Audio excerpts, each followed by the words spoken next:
Hello, everyone. Welcome back to Austin in China. It has been a minute. It has been a minute since I have posted anything, any sort of content on this channel. Hello from Hangzhou.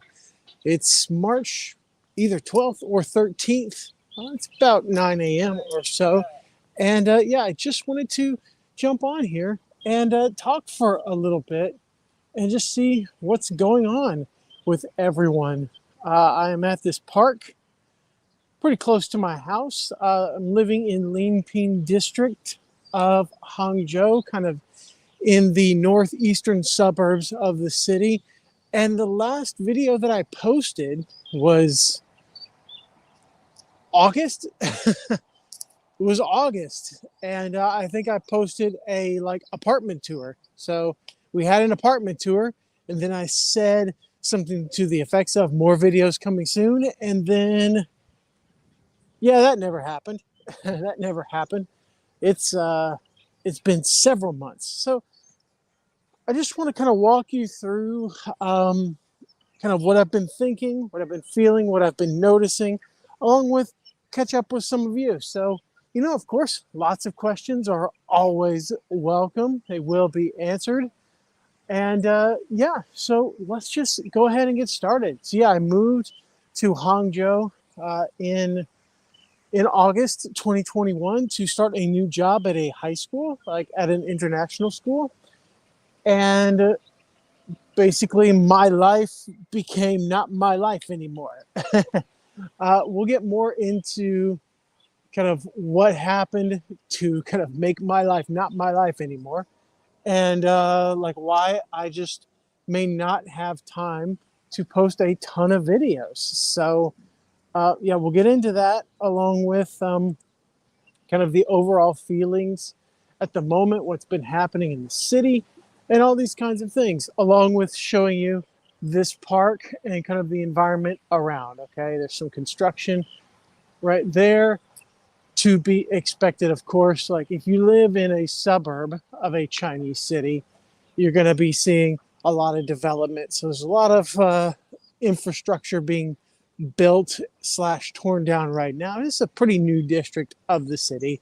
So if you see those green construction walls and the big party slogans and things like that, that's what it is. It's just construction. If you hear any weird noise, it might be construction. So yeah, let's just get into it. So first here, let me check a few comments and see what's going on in the comments, and then we will get into it. All right, so yeah, just kind of what I expected. First of all, yeah, Wang Xiao, yeah, long time no see. It's been forever, right? It's been forever. Yeah. So, we might get into some of these kind of questions a little bit later. Sure, why not? And yeah, so good to see you, Peanuts, Manzana, Wang Xiao. Yeah, there are the Hangzhou Asian Games coming up fairly soon. I believe they're in July, something like that. Yeah, so that's a big thing. Competitors from all over Asia will be coming here and doing a, big, in China they call it sort of like a sports meeting. But yeah, it's sort of like a mini Olympics competition. So big international affair. There are kind of posters of that just all around the city. The Asian Games are indeed coming. So that's a bit of Hangzhou news. And oh yeah, I guess another thing we could get into is maybe like my thoughts on the city. Like, do I enjoy living in this city? Do I enjoy my experience here?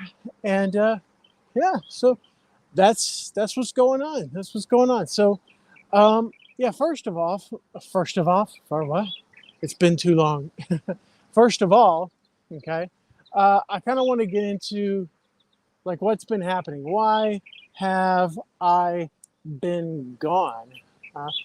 Where have I been? Well, I've really just been at work. Just been at work. It's, working at a high school takes so much of your time. It takes up so much of your life because you're seeing the kids so often. You're prepping so many lessons, doing so many classes. And I, um, transitioned from university teaching into high school teaching, which you have a lot more students, but you have a lot less face time with the students. And the format of lesson planning and the format of lessons themselves take on different forms in terms of the activities you can do, the amount that you need to prepare for them, and things like that. So, yeah,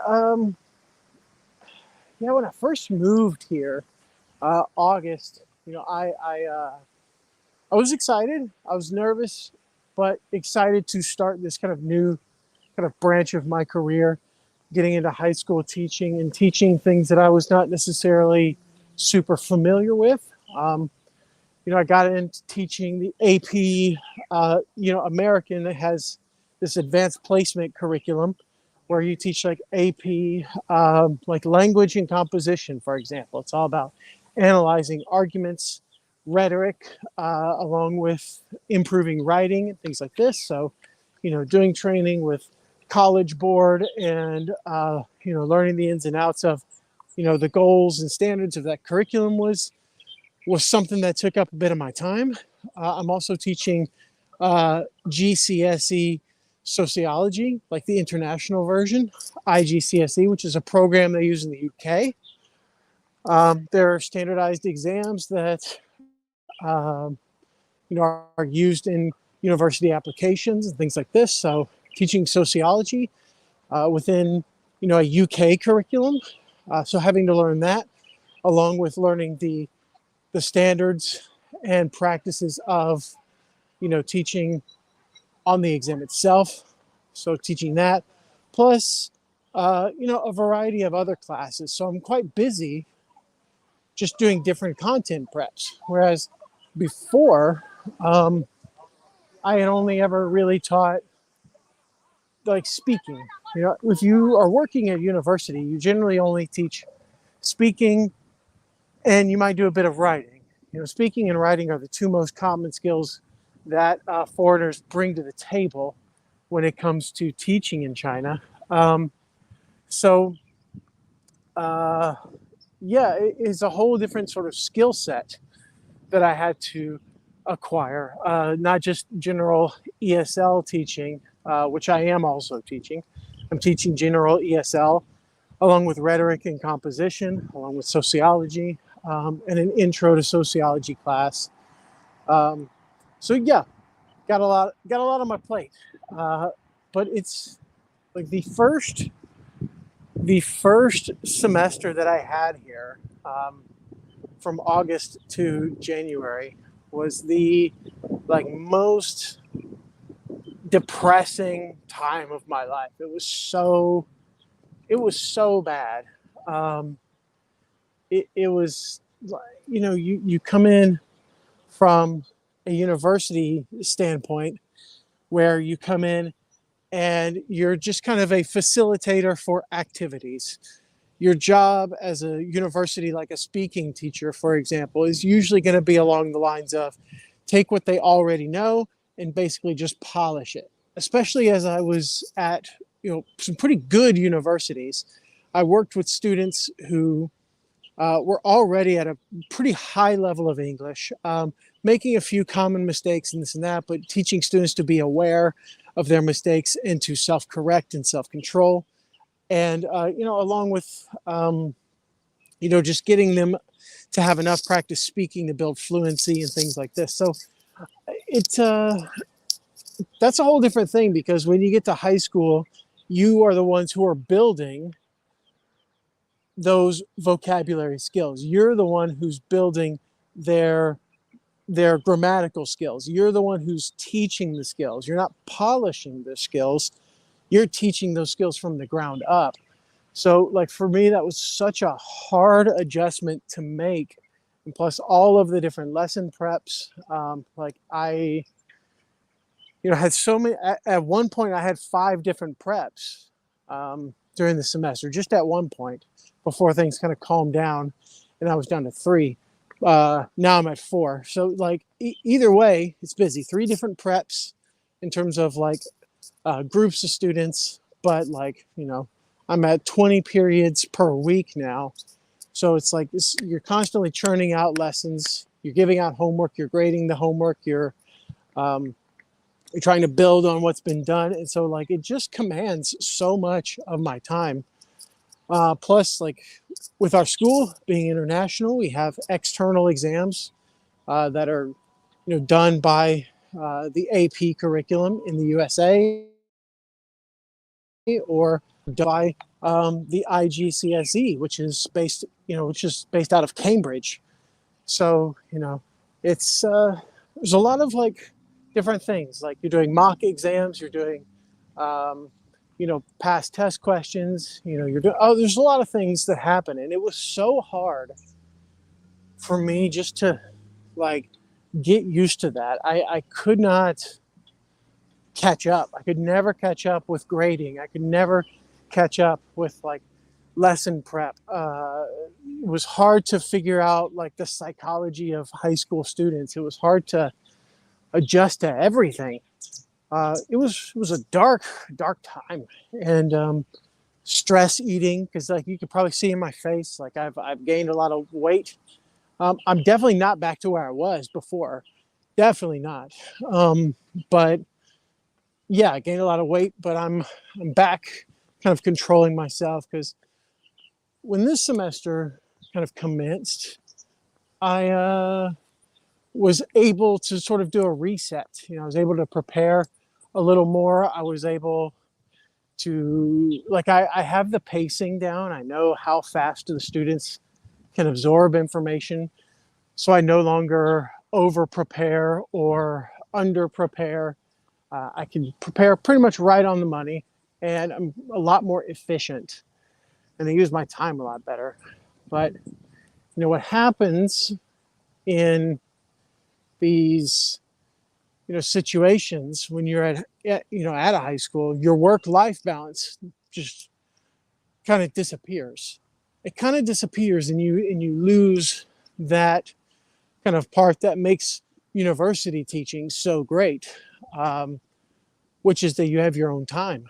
And university almost is a part-time job. But here, this is definitely, it's full-time teaching. It's full-time work. I earn that salary. I earn that salary. But yeah, it's been nice. Like the people in my department have been amazing. Well, I'm in two departments. The people in both departments have been very good, very supportive, super nice, friendly, and welcoming. So, hats off to them. Shout out to them for just kind of being there. That's all you need to do, really, just be there. So I appreciate that, and I'm feeling so much better this semester. I'm feeling so much better, and I'm managing my time well, and just I'm in a good place. So that helps. So anyway, yeah, I just wanted to kind of mention that, because yeah, that's why I wasn't posting. Like I was just so depressed. I was so depressed and in such a bad headspace, and just not ready to do anything. Didn't want to like get out of bed. Didn't want to go to work. Didn't want to do much of anything. But now, like, I look forward to going to work most days. I look forward to being in the classroom. I look forward to talking with those students, and that relationship has been established, and it's been really nice. So yeah, so now that I'm in the right headspace, now that I've kind of got things figured out, you might be able to see a few more live streams from me. You'll be able to see a little more content. So I'm happy with that. I'm happy with the way things are going.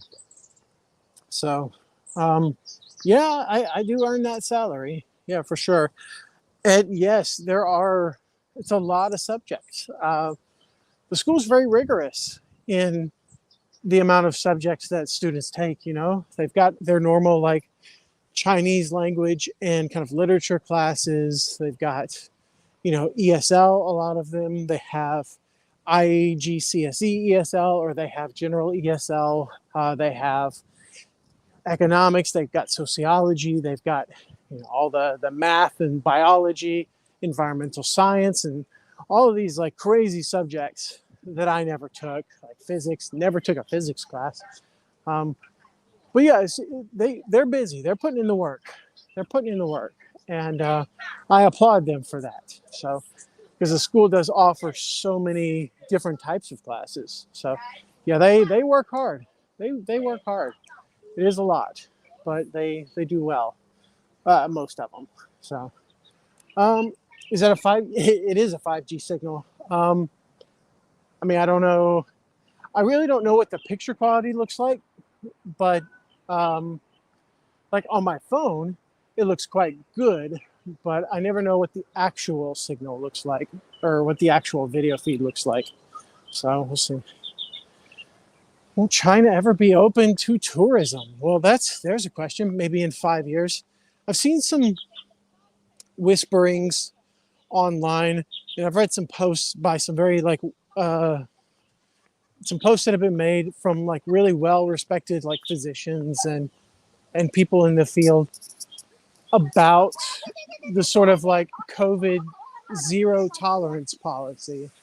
Because China does have this zero tolerance policy. If they find one case, photo shoot, if they find one case in a district, like that entire kind of area shuts down. They find one case, nobody is allowed in, nobody is allowed out in like a particular like gated community, in a particular like neighborhood. Like some of my students have been online this week because there was one case found like within a kilometer of where they live or something. And so for the last week, they've just been at home quarantined doing their like classes with me online. Like someone just opens up like an iPad and then they just live stream the class to those students. And it's like, that's annoying. But will China open up? I mean, yeah, at some point, like it has to, right? I've heard about this, like these kind of whisperings of like learning to live with COVID, learning to live with the virus, and I don't know. There's never been any like specifics discussed, but it is something that I've kind of heard. Like at some point, this has got to stop. Um, but I mean, who knows? Who knows? I do think, of course, China will be open in the next 5 years at some point. But as to what form that will take, I have no idea. I have no idea. How do I display the questions? Well, I just click them. I'm using StreamYard. You can see that logo there at the top right of the screen. So in that software, it shows the comments on the right side. I could just click those comments, and then that's it. That's all you got to do. Ah, okay. Yes, so you read some of those articles as well. Yeah, I mean, it has to happen at some point, but that's not my field of expertise. That's not my area. I don't know. I don't know. So I'll just wait for the I'll wait for the ball to drop, so to speak. We'll get there. So, oh, sorry, it's cleared my throat a little bit. I've been talking a lot these past few days. Oh, excuse me. Woo. Okay. So now we're out walking down the street. Okay. There's not a lot of streets to walk down on. There's not a lot of streets to walk down in this part of town, but I don't know. We'll figure something out. We'll probably just walk up this main road and then just meander. Just meander. Because, yeah, there's not a lot going on in this part of town, like you'll see. Like there's some new construction being built. There's new construction over there. Like most of these buildings, also all brand new. This was newly opened when I moved here. It's still kind of, they're still putting people into those, they're still getting renters and stuff for the office spaces. So it's like, it's all super, super new. And like these big, like multi-lane roads, like 222, like these are all very characteristic of new areas in China. So you got like a bike lane, couple lanes, another couple lanes, another couple lanes. You know, it's all new. It's all new. So, but yeah, it's fine. My experience of this area of the city has been good, generally speaking. Like I said, I haven't had a lot of like my own personal time, so I haven't explored a ton of the city. Like, just to be honest, I don't live in downtown Hangzhou. I only go down into the city of Hangzhou itself like once a month or so, for the evening, or for the afternoon. So I don't get to experience the city in the same way that someone who lives in the city center experiences the city. So it's a bit unfair of me to kind of call this Hangzhou. I mean, it does belong to Hangzhou. It is a district of Hangzhou, but living here is not the same as living downtown. So yeah. Well, thank you very much. Thank you very much. It is good to be back. It is good to be back. Kind of just talk through a few things. And no, this is not near Westlake and the old city at all. It's not even close. If I want to go to Westlake, which for those of you who don't know, you should just type in Westlake, Hangzhou. See a lot of beautiful pictures of that place. Oh, it's amazing. It's amazing. To have that just right there on the edge of the city is mind-blowing. But no, if I were to take the metro, there's a metro stop just right there. The metro takes about 45 or 50 minutes or something to get to Westlake, to get to that area. So, I mean, I don't consider that close, but like my friends who live in Beijing, they said if you're on the metro for less than an hour, that's close. So that'll give you an idea of how big Beijing is. But yeah, for me, like 45, 50 minutes, that's a long time. That's not far at all, or that's not close at all. So yeah, I'm not near the heart of Hangzhou, if that's kind of what you're asking. So yeah, there's some more construction. We're gonna build some more apartments. Yep. And then everywhere you go, you see party values. Yeah, it says, societal values, and then it's got things, like fairness and justice, patriotism, peace, freedom, equality, etc. So, yeah, you will see those. Oh, see, there's a Hangzhou 2022 thing right there. Wenming, ethical. It more means like civilized, but civilized is sort of a loaded word. It's hard to describe that word Wenming in English. But yeah. Oh wow. So this person was watching me when I was still in Lanzhou. I left Lanzhou 8 years ago. So like, well done to you. Any Lanzhou people? People following me from all the way back in Lanzhou? I mean, that was like, I was young, I was fresh, I was excited. I was still single in Lanzhou. Like, and it's been forever ago. Any Lanzhou peeps? Yeah, that's funny. That's funny. Okay. So yeah. There's just a few more posters. Yeah, these slogans, these little advertisements are inescapable. They're everywhere. They're everywhere. This is a topic near and dear to my heart. So I miss the old times. So I miss the old China. I do. I really, really do. It's such a sad thing to see that go. I remember when I first moved here, every city that I went to, big or small, city, town, village, I've been to some places that are not even villages, but even those places, like, they all had some sort of street markets, like open air markets, just set up just right here, just right here on the side of the street. And it added like a bit of character. It was something kind of unique because every city had its own like way of doing things. Every city had its own kind of like zones, and they had like their own kind of setups, and they would sell different things. Like you could learn a little bit about the local area based on the types of markets that they had.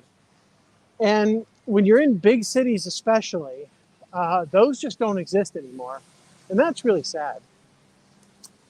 I understand why, though. Like, I'm not gonna you know, I'm not gonna talk bad or badmouth anyone, because I get why. Because it is nice actually to walk down the street and just have it open, have it clean. Like you'll notice there's no shared bikes.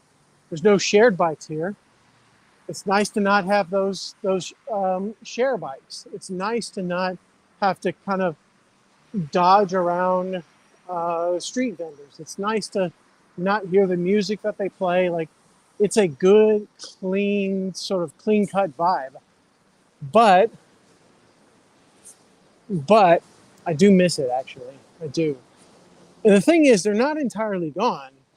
If you are going through like smaller cities, and you go through towns and villages, even today, if you were to go right now, you would see those street markets. You would see those street vendors.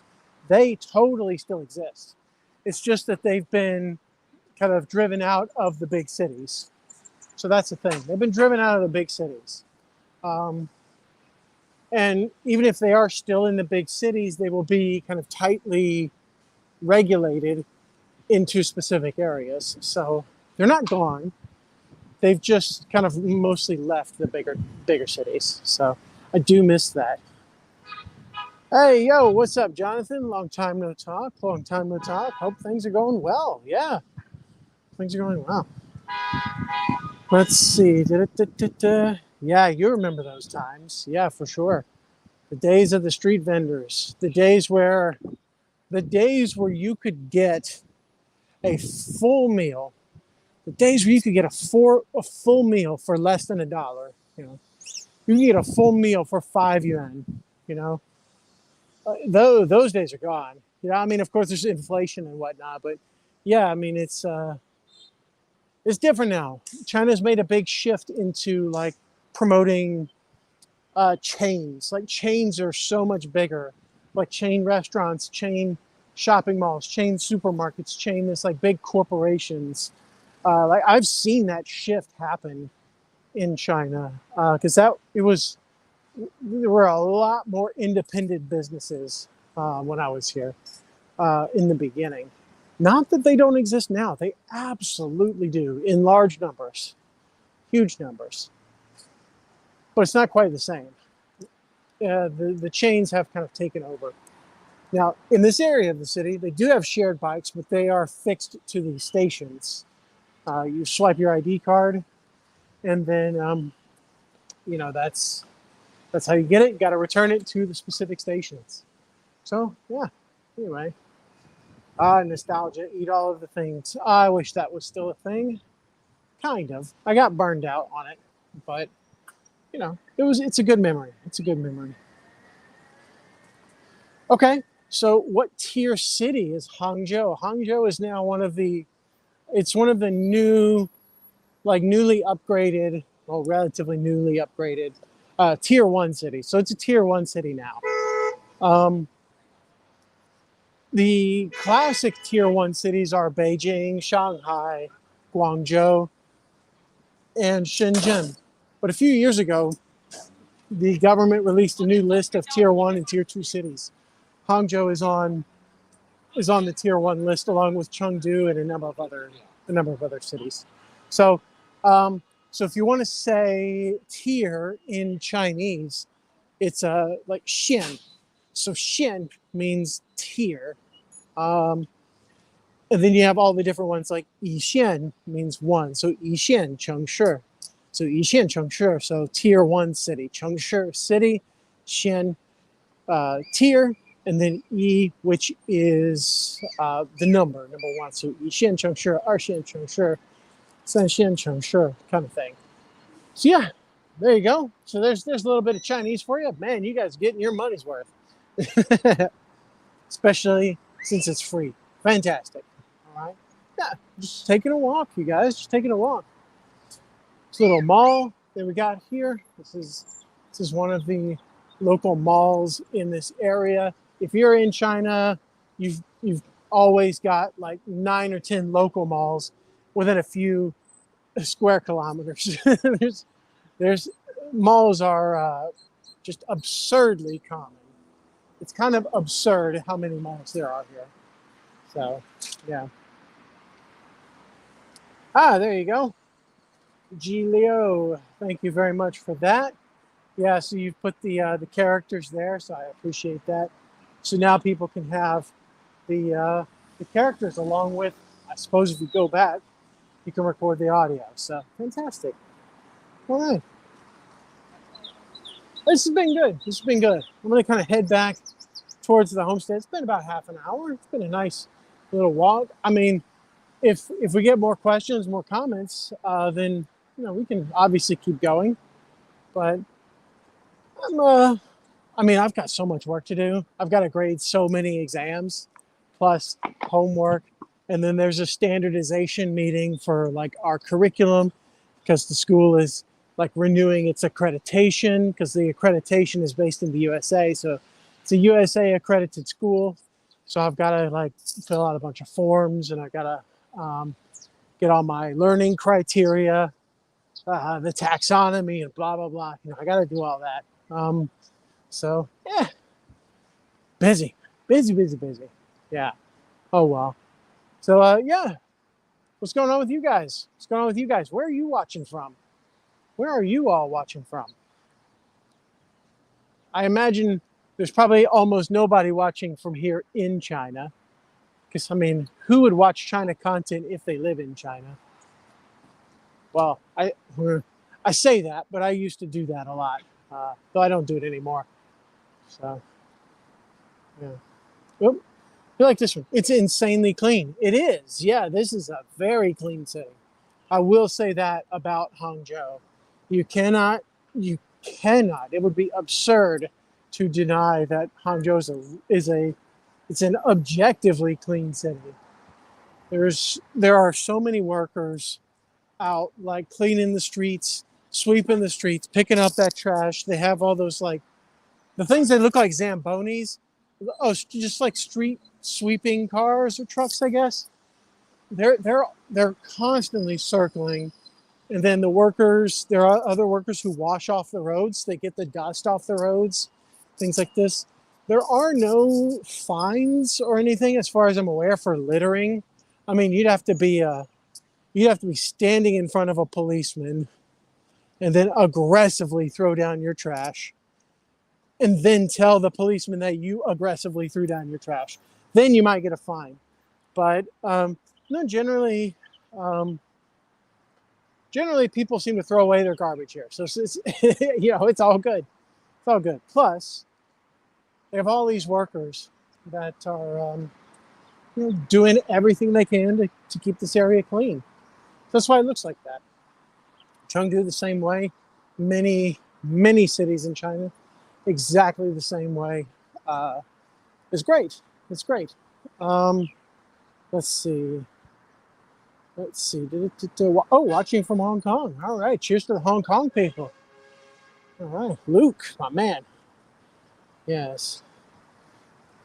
Oh, that's quite a lot of words here. Here, let's see. This is China. People saying things. Okay. Yes. All right. Yeah. I mean, China is a country of regions. Now, I mean, it sounds like a stupid thing to say, but it is true. It's a super regional country. Everything shifts. Everything changes depending on your location. And also, it directly correlates with the size of the city that you are in as well. If you're in a big city, like Hangzhou, like Chengdu, Beijing, Shanghai, and all these other places, all these other cities that you've heard of, their governments are gonna have a lot of money to be able to pay those street sweepers, for example. They're gonna be able to buy lots of those, those little street zambonis. They're going to be able to afford all those water trucks and things like this. But uh, when you go to a tier 2 or tier 3 city or a tier 99 city, they won't have that kind of they won't have that kind of funding to do that. I was hoping this would be here. Okay. They won't have the funding to do that. So it does depend where you are. Because, yeah, things can be pretty, how can I say? Things can get pretty interesting in terms of cleanliness, depending on where you go. So here is a little farmer's market that is here. And so there are a couple. There is one at least in this area. There is at least one in this area, a little market where people come to buy stuff, farmers come to sell stuff. They're different vegetables and things. So it does exist. It does exist in the big cities, but they're getting very hard to find. I'm just super lucky that that there is one close by. Because here, here it's hard to even find a traditional vegetable market because everything's been taken over by supermarkets. Supermarkets have taken over, and particularly those big chain supermarkets have taken over. So yeah, you will see, these in bigger cities, but not so much. And this is almost entirely because I live in this area of the city that I live in. This is out in the sticks, so to speak. This is out in the sticks. So, there's still some kind of undeveloped land like this. There's still a little tiny bit of farmland. Just kind of, it's right next to the mall. So, I'm glad that came up. I'm glad that question came up because then that gave me an excuse to loop around and show you that little market. And pollution-wise, that also varies considerably, massively, region by region. So it really depends where you are, and also it varies massively season by season. Like right now is a really nice time for air quality. There's a beautiful little breeze coming in off the coast. I mean, we're pretty much on the coast. We're close. It's coming off the rivers and it's coming off the mountains because Hangzhou's got some mountains around it. It's nice. It blows out some of that pollution. So that's good. But if you go somewhere like in Hebei, for example, or you go up to Gansu, or you go over to Xinjiang, there are some places or in the northeast of China, those places that have a lot of manufacturing, they produce a ton of emissions. There's a lot of pollution that gets doled out. So, but yeah, here is very nice. Here's very nice. It's got a nice little plot of farmland. The rapeseed is growing. That's always my favorite. That's always my favorite plant to see outgrowing, because when you have a field of the yellow like this, it's it smells fantastic. Yeah, it smells fantastic. Oh, there's a little butterfly. Cool. There's little spots of beauty everywhere you go, man. What is this? How did you beat that dark feeling of depressed? Yeah. So this goes back to earlier in the stream. How did I, as I said, it was the most depressing, awful time of my life. I didn't want to get out of bed, didn't want to go to work, it was so bad. So bad. Until about Spring Festival, then I started to feel better. But how'd I beat it? Just suck it up. I just sucked it up. Honestly. Because I did have meetings with the principal. I did have meetings with my head of department because I could tell I was having a difficult time. And, my personal philosophy, and this is just for me, right? It's just for me. I can't give anyone advice. I just said, just kind of to everyone, it's how I feel doesn't matter. Like how I feel doesn't matter. I don't care how I feel. Um, what matters to me is, do I show up for the students? Am I doing my best to help the students? That's it. That's all that matters. That's why I'm at this school. That's why I'm in China. I'm here to be a teacher. I leave my personal feelings at the door. When I walk into that school, my feelings are gone. Who cares? Because no one cares what I think. No one cares how I feel. So, just let it go. You just gotta take it day by day. Uh, so I didn't really beat it.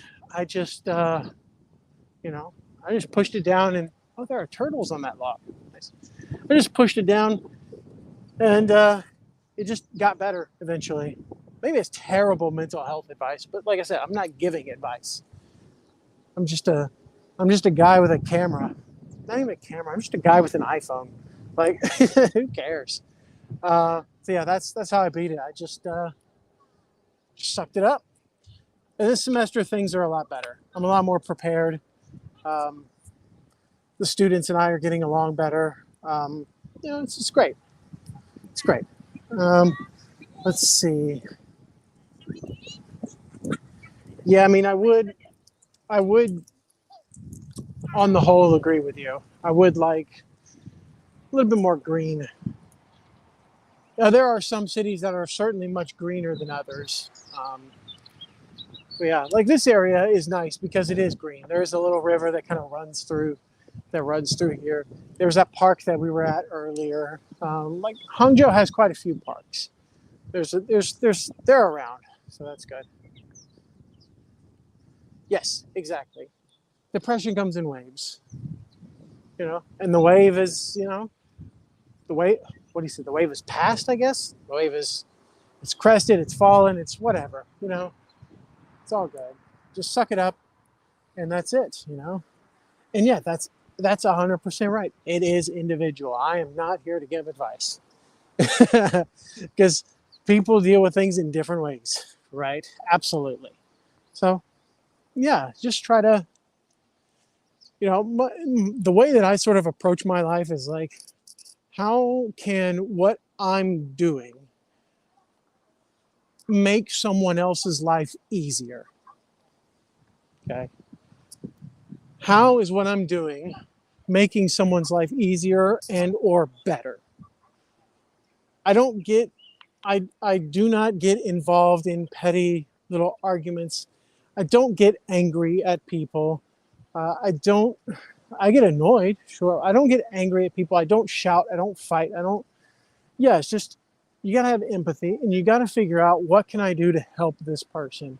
And I think um, that approach is sort of, that approach I think has really helped me out a lot in my life. It's just like, whatever I'm doing, there's a line from American History X where he goes to visit, the principal goes to visit Edward Norton's character in prison. And he says, like, has anything you've ever done in your life made it better? Something like that. Has anything you've ever done in your life ever helped improve your situation? And then he just like shakes his head and goes, no. So that's a lesson I sort of took from that. And I kind of shifted it outwards to other people.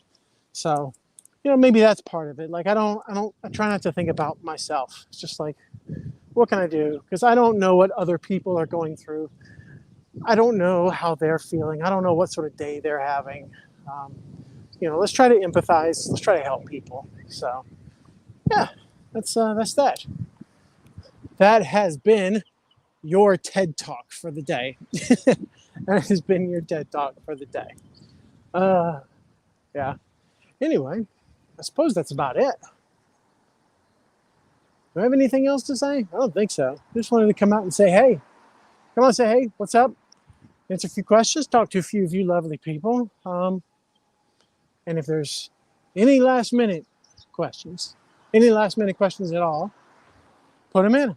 I'll do maybe 2 or 3 more if we got any, and then I will say adios, okay? Because I have so much work to do.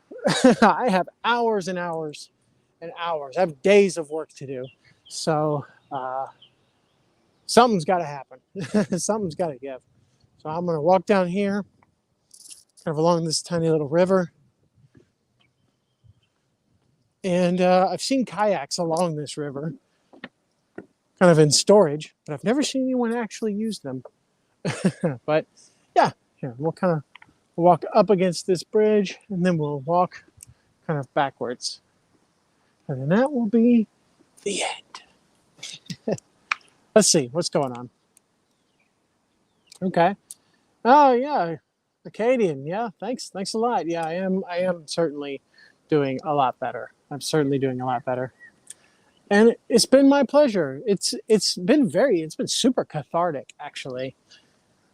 I was also, because my kind of my kind of approach to like video blogging has generally been like I'm pretty positive, I'm pretty upbeat, and I didn't want to bring any like negativity into the videos. So that was another reason I didn't post. But yeah, things are going well now. Is this Kongshin Cai? Huh, cool. This is a vegetable that I really love. I think that's what this. I'm not totally sure though. Maybe a Chinese viewer can tell me. I'm not a botanist. I don't know.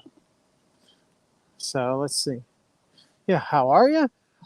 The short answer is I was doing very badly, and now I'm doing pretty good. There you go. So that's the live stream in about, you know, two sentences or one sentence. I was doing pretty bad, and now I'm doing pretty good. Yeah, it has been a while. So Hangzhou is so boring. Hangzhou is so boring. I guess I was going to say this a little bit earlier. I don't know if I did or not. There just doesn't seem to be a lot to do in Hangzhou. I've asked so many local people, okay, what can I do in Hangzhou? Like, well, give me something fun to do in Hangzhou. And they all say, have you been down to the lake? I go, yeah. They're like, oh, around the lake is a lot of stuff. There's like a lot of malls, a lot of restaurants.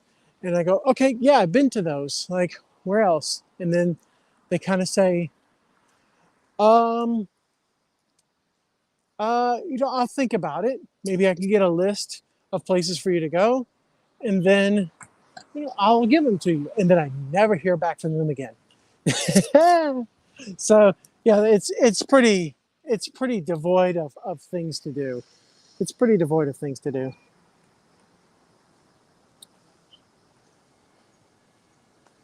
Vibe for foreigners. It's fine, I guess. I don't. I mean, I'm not gonna lie that what's in the media is super negative. I do see little. I do notice little things happening, like when I'm walking past someone who has the mask uh, down around their chin, and they're with like a group of people, and like they all have their masks on their chin, right? There'll always be one or two people. When I get within about 10 feet, they'll see me and they'll go, whoop, and they'll pull up the mask, or situations like that. That's about the most that I get. Um, what do sensitive people call that? It's like a microaggression. So yeah, I'll see those. That's about the extent of it. But yeah, in the media, it's quite nasty. Actually, it's quite nasty. Um, am I all in on life in China? I'm not all in on anything. I am not. It is a bad idea, just generally speaking, in your life, to never go all in on something. Or sorry, it's a bad idea to go all in on something. So, at least that's my thought process. So yeah, I'm not all in on anything. So yeah, there you go. That's that one. Hope to meet you in Chengdu. Well, I hope so too. I will be going back to Chengdu in the summer, so that'll be super nice. Oh no. Sorry, Snark. Sorry to make you lose that bet. I am alive. Yeah. I posted a message on like a they call them moments on my WeChat. It's sort of like a status, like on MySpace, or like a status on Facebook or a tweet or something. And then I posted one thing, and then I got like 100 different people like, "Oh my God, he's alive!" Because I hadn't posted anything on there for several months. I had not like commented on anyone's things for several months. I had not, yeah. So yeah, a lot of people thought I was dead, or they thought that I had left China. Yeah. Hey, what's up, John? Yeah, faithful viewer. Every live stream he tunes in. Katie and Meijo. I'm not sure where Meijo is. Is that in Zhejiang or is that Jiangsu or where's that at? Let's see. Meijo is Li Quan Mai. Okay. That's cool, I guess. That's cool. So there you go. Was there a windmill? Oh, this is a kindergarten, so I guess it. Oh yeah, I see it. I see it. There's a windmill. Here, let's go in the stream at the windmill. Let's go in the stream at the windmill. We'll peek in on the little chitlins, on the little kindergartners. Although we can't. It's Saturday, so there's not much going on here. So, I mean, we can look at the poster, right? It says like building, creating, shaping a civilized campus. And then it's got a list of activities. Okay. So, it says we gave Xiaohua a chance to play a little, to spray the plants, to water the plants, because that can make the kindergarten more beautiful.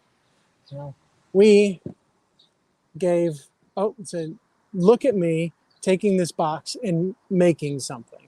Okay. So yeah, they're emphasizing creativity, they're emphasizing arts, crafts, things like that. It's pretty cool. Yeah, I do notice there's particularly within the private school community in China, because I'm willing to bet there's a private school. There's been a remarkable shift towards creativity, towards teamwork, towards cooperation, towards kind of more kinesthetic activities in the classroom. It's been great. Project-based, task-based learning. There it is. Here's that windmill you were talking about. Yeah, so that's been quite a shift, because I remember even when I first came here, that was still a huge debate. Like, should we even like allow, creativity? Not allow, but like, should we encourage creativity in school? Was still kind of a debate. So, yeah, now things have really, really changed. Things have really changed. So, yeah. Still on the keto? Yeah.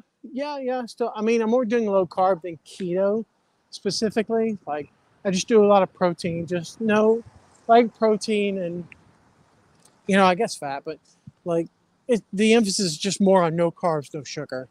So, I don't know what you would call that specifically, but yeah, it's just no carbs.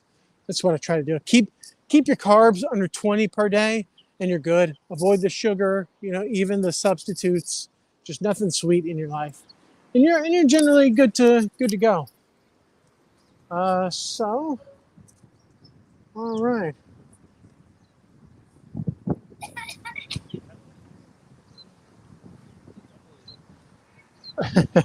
I don't look well.